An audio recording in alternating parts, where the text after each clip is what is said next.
Donald Trump మాటలకు అర్థాలే వేరులే అని పాడుకోవాల్సిన సమయం వచ్చింది.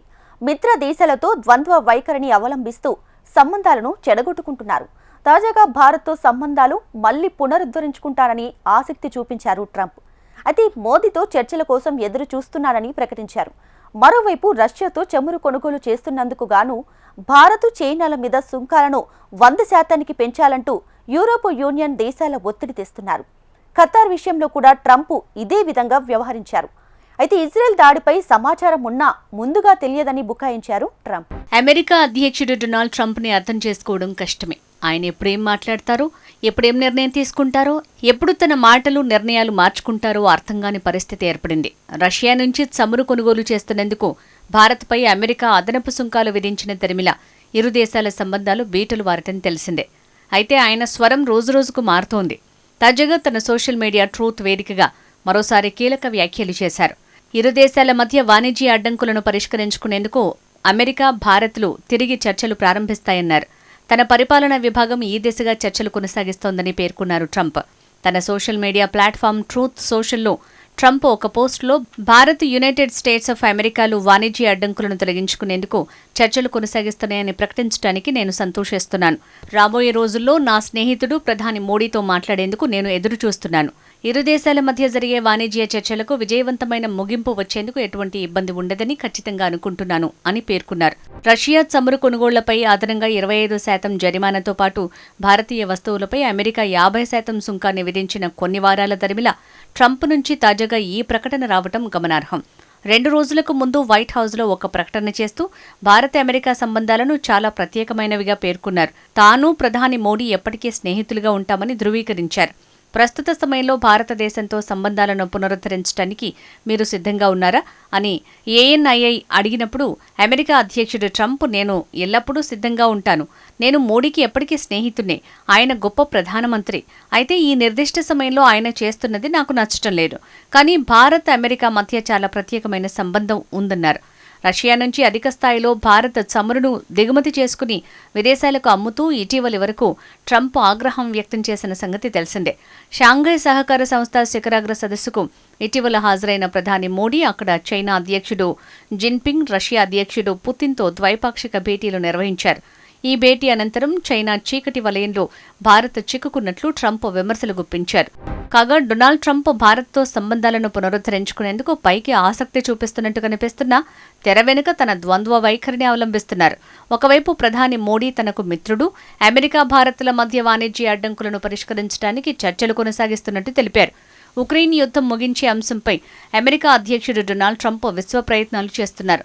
అందులో భాగంగా భారత్, చైనాలపై సుంకాల భారాన్ని పెంచి రష్యాపై ఒత్తిడి తీసుకురావాలని యోచిస్తున్నారు. రష్యాపై ఆంక్షలు విధించే అంశంపై సీనియర్ అమెరికన్, EU అధికారులు వాషింగ్టన్లో సమావేశమయ్యారు. ఈ సందర్భంగా EU అధికారులతో ట్రంప్ కాన్ఫరెన్స్ కాల్లో మాట్లాడారు. రష్యాపై ఆర్థిక ఒత్తిడి తీసుకొచ్చేందుకు భారత్, చైనాలపై 100% సుంకం విధించాలని సూచించినట్టు తెలుస్తోంది.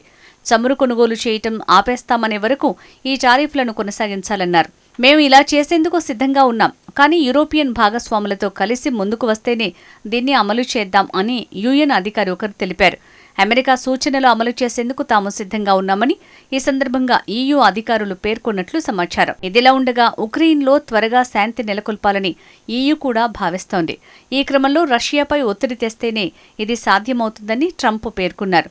దీంతో యూరోపియన్ నేతలు కూడా ఆ దిశగా ఆలోచన మొదలుపెట్టినట్లు తెలుస్తోంది. అయితే భారత్, చైనా వంటి దేశాలపై ద్వితీయ ఆంక్షలు విధిస్తే నెలకొనే పరిణామాలపై వారు చర్చలు జరుపుతున్నారు. రష్యా నుంచి చమురు కొనుగోలు చేస్తుండటంపై భారత్, చైనాలపై ట్రంప్ కొన్ని రోజులుగా గుర్రుగా ఉన్న సంగతి తెలిసిందే. ఈ క్రమంలో భారత్పై 50% సుంకాలు విధించారు. ఇటీవల SCO సమ్మిట్కి భారత ప్రధాని మోడీ చైనాలో పర్యటించిన సంగతి తెలిసిందే. ఈ క్రమంలో చైనా అధ్యక్షుడు జిన్పింగ్, రష్యా అధినేత పుతిన్తో భేటీ అయి ద్వైపాక్షిక చర్చలు జరిపారు. దీనిపై కూడా ట్రంప్ తన అక్కసును వెళ్లగక్కారు. కాగా ట్రంప్ ఆదాయం పెంచుకోవడానికి ఇతర దేశాలపై కొరడా జులిపిస్తే ఆ దెబ్బ అమెరికా కంపెనీలకే తగులుతోంది. అగ్రరాజ్యానికి చెందిన మెజారిటీ కంపెనీలు చైనా నుంచి కార్యకలాపాలు నిర్వహిస్తున్నటమే అందుకు కారణం. చైనా నుంచి అత్యధిక సుంకాలు వసూలు చేయాలని వాషింగ్టన్ భావించగా బీజింగ్ కూడా తాము తక్కువ తినలేదని ప్రతీకార సుంకాలు విధించింది. దీంతో అమెరికా కంపెనీలే ఎక్కువగా నష్టపోనున్నాయని షాంఘైలోని అమెరికన్ ఛాంబర్ ఆఫ్ కామర్స్ నిర్వహించిన సర్వేలో తేలింది. కాగా భారత్ విషయంలోనే కాదు, మరో మిత్రదేశం ఖతార్తో కూడా అమెరికా అధ్యక్షుడు తన ద్వంద్వ వైఖరిని బయటపెట్టుకున్నారు. తాజాగా 2025 సెప్టెంబర్ 9న ఇజ్రాయెల్ సైన్యం ఖతార్ రాజధాని దోహాపై వైమానిక దాడులు జరిపింది. హమాస్ నేతలే లక్ష్యంగా ఈ దాడి జరిపినట్లు ఆ దేశ అధ్యక్షుడు బెంజమిన్ నెతన్యాహు స్పష్టమైన ప్రకటన చేశారు.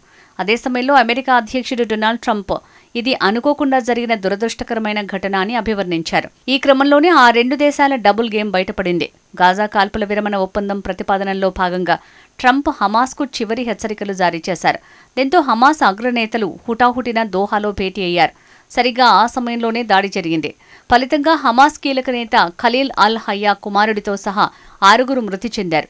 అయితే ఈ దాడికి సంబంధించి అమెరికాకు సమాచారం ఉన్నప్పటికీ ఖతార్కు దాన్ని చెప్పడంలో ఆలస్యం చేసిందన్న విమర్శ బలంగా వినిపిస్తోంది.